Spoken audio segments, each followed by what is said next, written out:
Hey, what's going on YouTube? It's Andy again with another video.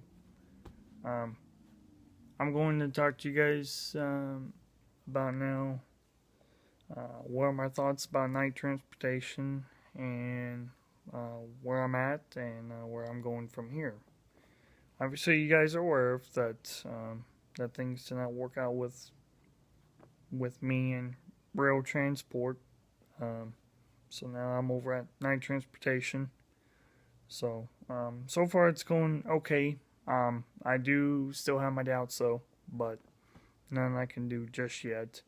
I do question the way of how they do certain things, but I'm sure that I'll learn in time. But that's beside the point. 3 days of orientation. It actually translated over to 3.5 days because everybody was slow, and I mean slow. So altogether, we started out with about 11 people in our class, and by the time that it was all said and done, I think only 8 of us actually did made it, actually. So, they are very stipulous. So, whatever you guys do, make sure that you guys are clean of drugs. Doesn't matter which kind that you guys do. Make sure that you guys are clean, I would say, for at least a good 5 months. Just be safe. Because they do hair follicle testing. So you need to have at least 1 inch worth of hair so that they can pull from you. They also do urinalysis tests, so make sure that your urine's clean on that. What else? You'll have to go through a whole another DOT physical, so better be prepared for that. They check your eyes, they check your ears, they check to see if how well your heart functions, your pulse rate, the way of how you do certain exercises as well. Um, what else? They also go through a background check, so make sure that if you guys ever have in doubt, mention it to them. I know that there was one guy that he had a misdemeanor assault charge on him, and that was actually the least of his worries. Come to think of it, he was from Swift, and he ultimately got DQ'd or disqualified because they found traceable amounts of marijuana in his hair. So the misdemeanor charge was the least of his concern. So they ultimately put him on the bus and sent him packing. And then there was another guy that had some sort of anxiety problem. So he was on a narcotic, I guess, and they sent him home on day one. So they sent the guy that had the marijuana in his hair. They sent him home on the final day that we were there.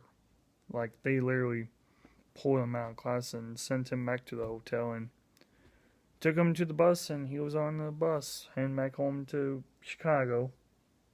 And then the other guy um, that had that anxiety problem, they sent him home on day one. So, um, yeah. Make sure that you guys that your heart can handle the rigorous exercises. For me, because I came from manufacturing, kind of helped me out, to be honest with you, because I'm used to lifting heavy things. Um, One of the tests was I had to lift up 55 pounds worth of dumbbells in this crate, and I had to show the proper form as to how to do a safe lift. And you had to walk about 10-12 feet, place it down, come right back with it. You had to do that 4 times. There was no time limit. It was just a test to see if you had proper form, if you used your legs instead of your back, and make sure that you had good grip, good control, and also the proper form with your legs and your back, to which they were, up and down. So be prepared for that. They also do blood pressure testing. Um, what else? They had done a couple other things as well, but they definitely test your eyes, make sure that you're not colorblind. They test your hearing. They also do like a hand grip test. So what you'll have to do is like squeeze this some sort of caption device that tells of how much you're squeezing on pounds per square inch. I guess I don't know. Anyway, done that multiple times and lots of paperwork, and lots of downtime. So yeah, nothing that you could have done really. So um, if you guys are going to the Indianapolis terminal, which is exactly what I had done, better be prepared to wait and wait. So kind of disappointing, but nothing that you can do. And also, if you guys do have to, it doesn't matter if you got no experience or if you got a lot of experience. You got a road test on day one. So, if you got your seat time in, chances are if you don't have too many issues, they'll give you a truck on the very last day and you'll be dispatched soon thereafterwards. So, you need to have at least 3 months of experience, minimum. They actually want you to have 6, but they'll take you if you got 3. Because I had 2.5 months of experience, they're willing to accept me. I have been driving since 1st of March by myself.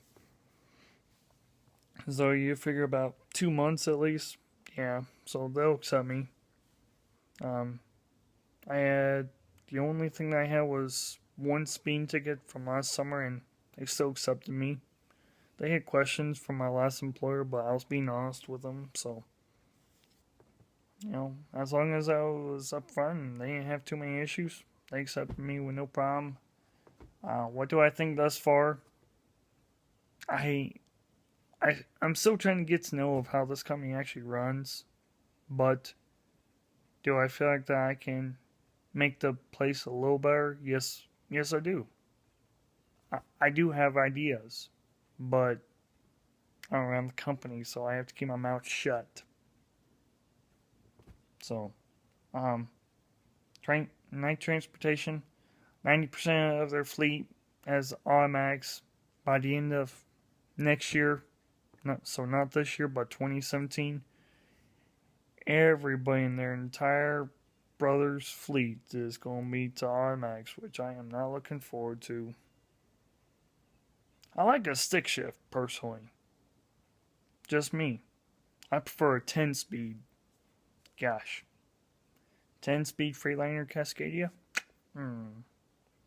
She just rolls just as smooth as a brand new road.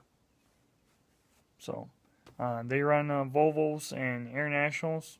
So, if you're coming tonight, be prepared for either a Volvo or an Air National. Chances are, once you test out, they're going to start you out with a Volvo. But I'm requesting the Air National personally because of my length on my legs. I'm 6'2".